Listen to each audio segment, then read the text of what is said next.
and welcome to another episode of Between the Lines. And today we have with us Prasanth Nair, IAS, who is popularly known as the collector bro of Kozhikode. The last time that I spoke to you, that was around the time of the Kerala floods, and you had kickstarted something called the Compassionate Kerala project. So why don't you tell us a little about that and what is the situation right now? Compassionate Kerala was nothing but volunteers coming together and trying to do whatever we can. And during floods, it was all the youngsters who really responded and who made a difference. Generally, it's the youngsters who are ridiculed. People say they're good for nothing, they are selfish. But the youngsters who came together quite organically, that too on social media, they collaborated most effectively to bring some succor to the people who were suffering at that point of time. Not only in material collection, but even during the crisis. Most people don't know that. During crisis, when you need to do the rescue, the SOS calls, those had to be collated. The duplicated SOS had to be deduplicated. The data had to be compiled on very simple things like the material they used was just a Google spreadsheet or a Slack. Yeah. There are lots of things to be done even now, Okay. like children's education, for instance. So we are trying to give a scholarship to more than 25,000 kids, which is a huge effort. And we don't have any account, we don't collect money, we don't have even a registered organization. It's just youngsters coming together and trying to help people to help others. Okay. So it's like a bridge, it's like a connecting of dots. And, I always wanted to ask you this question. Why do you call everybody bro? I don't know. I think it came naturally. I've been talking to people in a friendly manner. I mean, what else do I call people? I don't know. So, when people started responding in the same way, then it became okay. People started, sitting up and taking note of it. Otherwise, I was also not conscious that I was calling people bro. And especially on social media, if you converse, there is a different language to social media. So that's again natural, isn't it? So when you respond to a question or you communicate to someone, you definitely do use the word bro quite often. And in all these years, were there a few unexpected situations? So did somebody just surprise you by calling you bro? No, if someone doesn't call me bro, I get surprised nowadays. Yeah, but of course, there have been occasions when seniors, say seniors sometimes call you bro, half mockingly, I don't know, in fun or in jest, but senior officers also sometimes call that, but that is surprising because generally speaking, the old generation bureaucrats have a bit of rigidity and they're quite, not everyone, but quite a few of them are obsessed with hierarchy and sirring and all that stuff. So when they see someone not insisting on sirring, like I don't insist that my subordinates or junior officers or any of them call me sir. I really can't understand that. It's not natural, isn't it? So, it feels good when your chauffeur or your gunman or your staff whoever takes that freedom to address you as a bro. I feel good about it. I don't know others. Right. And do you miss Kozhikode? No, as a place, I really don't miss Kozhikode. Occasionally, I keep going there. What I miss is people. I mean, usually, you get connected to people. Right.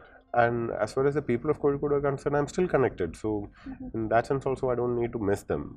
Yeah. And I've never been, attached to any posting in that sense because you keep moving. That's the way life has to be. Right. But it feels good when someone says that, okay, we miss you and all that stuff. It's an emotional thing, isn't it? But to be honest, I don't really miss because all of them are still connected. I'm not missing anyone in that sense. And now, why don't you take us back to your school days? Did you always want to be an IAS officer? No, actually, while in school, I wanted to be a cinematographer. Okay. Because Santosh Shivan, the celebrated cinematographer, He is from my school. Oh, Uh, okay. very senior, but of course we all knew that that celebrity is from our school. So his school is alumni. So obviously, as a child, you would like to, you know. And at that time, I remember you had these movies like Roja and all coming out. So you are bold, completely bold, and you think of the camera moving, the different shots and all that stuff. That was the dream. But then later on, at some point of time, yes, I decided, yes, I need to get into the civil service. There's a small story also behind that. I remember going with my mother. She is a doctor. She was at that point of time in government medical college. So there was some service related matter, some transfer promotion. I don't know what. So as a child, I went along with her to meet the principal of the medical college, and there was the principal who was so arrogant, looking deeply into the files, not even acknowledging that someone has come there. uh, I was wondering, I mean, what's this? Is this the way you actually treat people? And nothing happened, and we then went to meet the director of medical education, who again, uh, that power, that aura of power. That's, when you sit in a seat of power, you exude that and you try to show that off. It was quite obvious. Now, after meeting the director of medical education as well, I remember we were going to the secretariat, government secretariat, where the health secretary is sitting there. Later on, I understand, okay, it was some issue which could be sorted at the principal's level. It was further taken to the director of medical education, and then finally, as a final court of appeal, was the secretary health. So there we went. It was evening, maybe 5:36, and suddenly I find the secretary, a bearded gentleman, rushing and coming in to the room and then calling us in, and we are going in, and he was so pleasant. He was smiling, and he asked, "Doctor, why don't you sit?" And hearing out the issue. I don't remember whether the issue was sorted out or not, but that day I still remember when we uh, got out of the room, me asking my mother, "Who is that? Why is he like that?" Because that seemed to be out of the ordinary. Right. And it was quite cinematic. Okay, my mother explains to me that this is the secretary, and then I look back, turn back, and then on the board I see at the end there is something called IAS written there, and suddenly you realize, okay, that sounds cool. He seems to be more powerful of the lot, yet he seemed to be very courteous, very generous, and that was something which we were later on taught in our academy, to be officer-like quality, Right. where you have to behave like an officer, pleasant, gentle, and all that stuff. Okay. So that was the first time I got impressed with any career, actually. Right. Till then, of course, I've seen my mother wearing the white coat as a doctor, and also I was fascinated, but not so fascinated. How old were you at that time? I really don't remember. I was a small kid. That's all I remember. Maybe in the fourth or fifth. But I didn't make up my mind for pursuing this career at that point of time. Definitely not. Perhaps in the 10th or after that only I really decided that I should go for the civil service. Oh, was the unfulfilled dream of becoming a cinematographer, was that what drove you towards movies? Perhaps, and I feel everyone has a creative streak inside him or her. You should give vent to that. You should, if you have that, you should definitely do something. When I was working as a collector in Kozhikode, we had this project called Compassionate Kozhikode, for which we decided to make a promo video. For this promo video, we got in a good agency, got 2-3 versions done. I was not happy, so finally they themselves suggested, I mean, it seems you have something in your mind, you have some directorial sense, then why don't you give it a try? So it was then that for the first time I directed something, and that was a great experience. Once you do that and once you get the taste of that creative satisfaction, it's very difficult to leave that. So when I was sitting on the edit table and finalizing the that short video, I felt so much satisfaction. So when I realized, okay, I need to do justice to this. In India, you have a problem that once you become an engineer, you are an engineer for your life. Yeah. Once you are a doctor, you are a doctor for your life. You are in the civil service, you are expected to live a certain life, which is not necessary. You have one life, you have an opportunity to live your life to the fullest potential. Right. Make most of it. So that's my philosophy of life. So I thought, okay, you take a sabbatical and do some a bit of experimentation.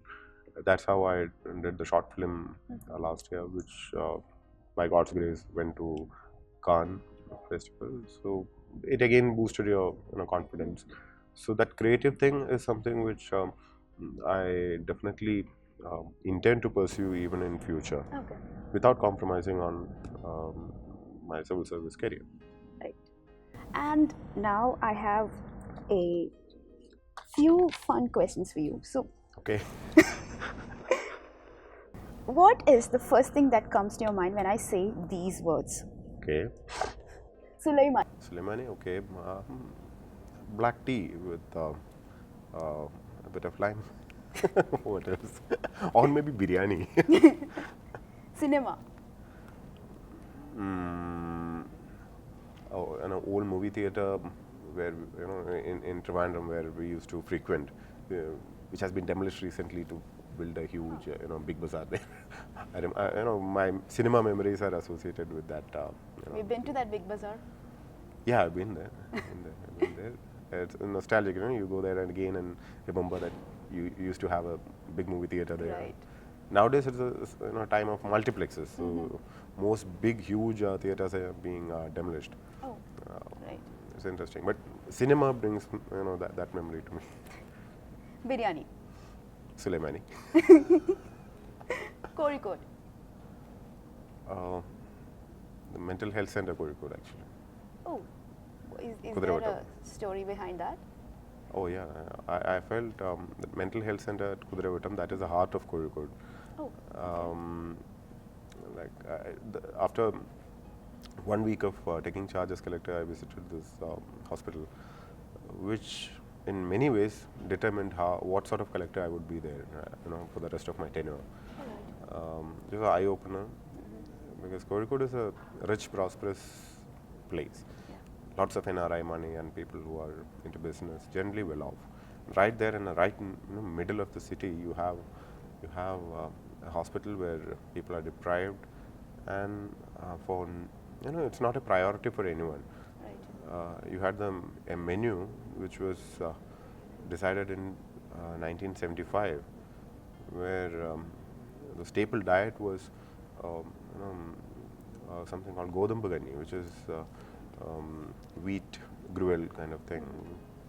Very, I won't say it's a great tasty dish. Just two categories of people are there who don't have control over their food and freedom. One is people who are put in jail, and the other is people who are in this mental health centers. You just compare. People in jail are treated much better. They are given good food, even recreational facilities. Things are improving at state expense, even though they are criminals. That is because they know how to come together, make a demand, and they have powerful relatives outside. There are people to voice their demands, and they know how to articulate. Now, these are all things which a patient in a mental health center can't do. They don't have. Most of them have been dumped by their relatives, and they can't articulate. They can't decide and say, and they're not powerful enough. They don't have union and association and all that stuff. And they don't have voting rights. So at the end of the day, they are the most neglected of the lot. And obviously, in a democracy, this is a neglected area. So the budgetary allocation, all those things gradually start drying up. And it's a sad thing that we never felt it important enough to intervene. So it was a depressing sight, and that was the place from where we first started off with crowdsourcing. That's the place from where the Compassionate Kozhikode as an idea started out, and 800 plus inmates in a place where just 574 beds were there. So lots of collective effort from lots of people, the entire team there. Finally, we could bring the patient numbers below the bed strength and all that. Lots of interventions there, which because you spend more time there and you get involved in that. This was one place which really affected me emotionally as well. It's a give and take relationship. Okay. So lots of memories with mental hospital there. I think that brings us to the end of this conversation, and thank you so much for your time. It was wonderful talking to you. Thank you. Pleasure is entirely mine.